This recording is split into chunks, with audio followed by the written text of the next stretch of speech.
Welcome to Gangland Diaries, a journey into the criminal underworld and its notorious inhabitants. Today, we delve into the life of the feared Dilaver Leku Bojku, a man who built an empire in the Balkans.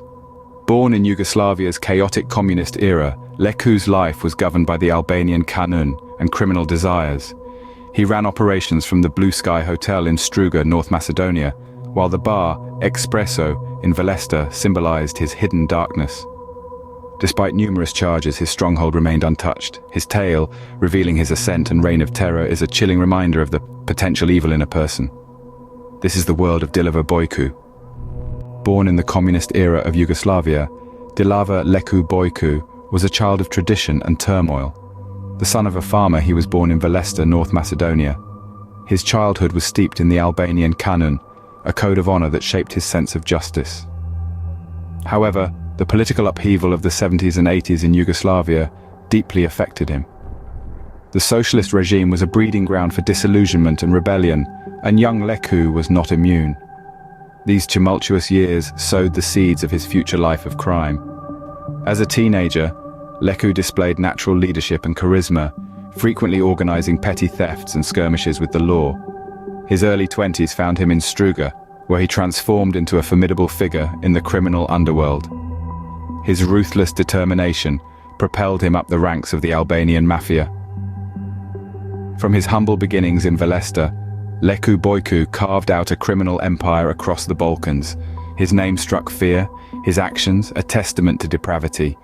Little did the world know, this young boy would grow up to be the kingpin of a criminal empire. Nestled in Struga's heart, the Blue Sky Hotel was more than just a building, was the birthplace of Leku's empire. On the outside, it looked like any other hotel, but its interior painted a different picture. It was the headquarters of Leku's criminal network. The hotel's rooms, always buzzing with the city's elite, were the ground zero of covert deals and illegal transactions. This was where Leku's empire took shape.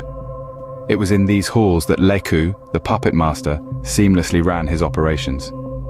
Every handshake, each hushed talk, steadily built Leku's growing empire. His influence spread, reaching every nook of the city and beyond, all managed from his Blue Sky Hotel. His network of informants, enforcers and accomplices, their loyalty to Leku unshakable. Every decision, every move was meticulously planned and executed from this power center. The Blue Sky Hotel was Leku's fortress from which he ruled with terror, leaving a trail of fear in his wake. Behind its walls, the of Leku's dark empire fell into place. In the quiet town of Valletta, the bar Espresso hid a sinister secret. On the surface, it might have seemed like just another local watering hole. But beneath this facade of normality, a chilling operation was in full swing.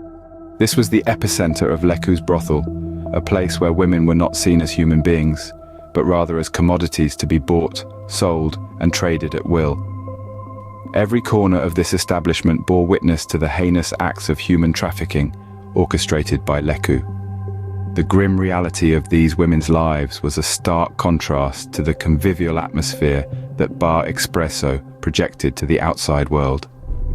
Day and night, the women were subjected to unspeakable conditions, trapped in a cycle of exploitation and abuse, all under Leku's watchful gaze. This was not an isolated operation, rather, it was a cog in the machine of Leku's criminal empire, playing a significant role in his illicit activities. The influence of Bar Espresso extended far beyond the confines of Valletta, reaching into the heart of Eastern Europe. It was a conduit for Leku's trafficking operations, feeding into a vast network that spanned across borders, leaving a trail of shattered lives in its wake. Behind the doors of Bar Espresso, innocence was sold, and a dark empire thrived. The echoes of the atrocities committed within these walls will long reverberate throughout the region, a chilling testament to the depths of Leku's depravity. In 2003, Leku's reign was threatened as the law finally caught up with him. With mounting pressure from authorities, Leku decided to flee. He charted a course for Brazil, a land far removed from the Balkans, hoping to disappear into the bustling life of Rio de Janeiro or the untamed wilderness of the Amazon. But fate had other plans. Before he could make his escape, Leku was cornered in Montenegro. His dreams of freedom shattered, he was apprehended and thrust into the cold, hard reality of justice. The news of his capture echoed across Europe, sending shockwaves through the criminal underworld. The man once considered untouchable had fallen. His capture in Montenegro was more than just an arrest. It was a symbol, a beacon of hope that even the most fearsome criminals could be brought to justice. Leku's capture marked the beginning of the end of his reign. In 2017, the criminal Kingpin met his fate. As the sun set on the Aqua Blue Beach Club, a place of hedonistic pleasures and illicit dealings, Dilaver Leku Bojku reveled in what he believed to be the safety of his sanctuary. But fate had a different plan. From the shadows, a lone gunman emerged, his intentions as cold and unyielding as the steel in his hand. With chilling precision, Leku's reign of terror was abruptly halted by the piercing sound of a solitary gunshot. The words, "You are useless now," hung heavy in the air, a haunting epitaph for a life built on fear and exploitation. As quickly as he appeared, the gunman vanished into the night, leaving behind a legacy of questions and the lifeless body of the Balkans' most notorious criminal. The immediate aftermath was a grim spectacle of shock and bewilderment. With his death, Leku's reign of terror was finally over. Dilaver Leku Bojku may be gone, but his legacy continues to haunt Eastern Europe. This man, a figure of fear and infamy, left an indelible mark on the Balkan region. His reign of terror, a reign that seemed invincible, eventually crumbled, but not without leaving behind an enduring impact. His criminal activities, particularly his involvement in forced prostitution, caused untold suffering and pain. He was a puppet master, pulling the strings of the criminal underworld, and his actions reverberated across borders. Even today, his name strikes fear into the hearts of many. His influence, though no longer active, continues to shape the criminal landscape of Eastern Europe. He is a symbol of the darkness that can reside within us, a darkness that can cause unimaginable harm. Though he is no more, the shadow of Dilaver Leku Bojku haunts the Balkans, a chilling reminder of the darkness within us all. Thank you for joining us on this chilling journey into the world of Dilaver Leku Bojku. If you found this deep dive into the underbelly of Eastern Europe's criminal world interesting, we invite you to become a part of our community. Please consider subscribing to our channel, Gangland Diaries.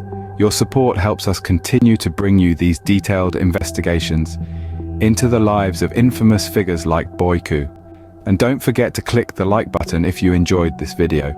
Your feedback is crucial in helping us create content that you find engaging and informative. Finally, we'd love to hear your thoughts on today's video. Who else would you like us to feature in future episodes? Do you have any theories or insights into the world of organized crime? Leave us a comment below. We look forward to hearing from you. And remember, stay curious, stay vigilant, and as always, stay safe. We hope to see you next time on Gangland Diaries.